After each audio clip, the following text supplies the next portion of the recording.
ಶ್ರೇಯಸ್ ಅವರೇ, ಈಗ ಸರ್ ಕೂಡ ಸ್ವಲ್ಪ ಡೀಟೇಲ್ಸ್ ಹೇಳಿದರು, ನಿಮ್ಮ ಬಗ್ಗೆ ಹೇಳಿದರು. That's really nice. ಅಲ್ಲಿನ ಸ್ಟೂಡೆಂಟ್ಸ್ ಆಗಿ ನೀವು ಇಲ್ಲಿನ ವಿದ್ಯಾರ್ಥಿಗಳಿಗೆ ಸಪೋರ್ಟ್ ಮಾಡಿ ಅವರ ಎಜುಕೇಷನ್ಗೂ ಕೂಡ ಯಾವುದೇ ರೀತಿ ಹ್ಯಾಸಲ್ ಫ್ರೀ ಪ್ರೋಸೆಸ್ ಅಂತಲೇ ಹೇಳಬಹುದು.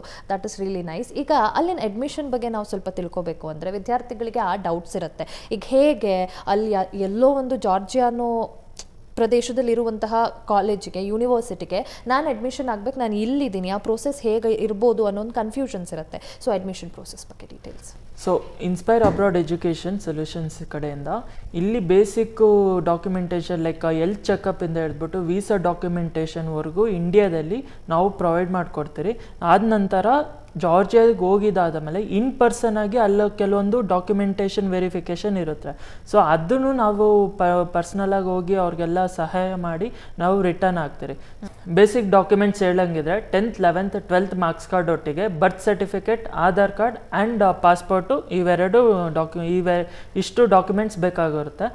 ಒಬ್ರೊಬ್ರಿಗೆ ಕೆಲವೊಬ್ರಿಗೆ ಪಾಸ್ಪೋರ್ಟ್ ಇರಲ್ಲ. ಸೊ ಅಂಥವ್ರಿಗೆ ನಾವು ಪಾಸ್ಪೋರ್ಟ್ ಮಾಡೋದಲ್ಲಿ ಸಹಾಯ ಮಾಡಿಕೊಡ್ತೀರಿ.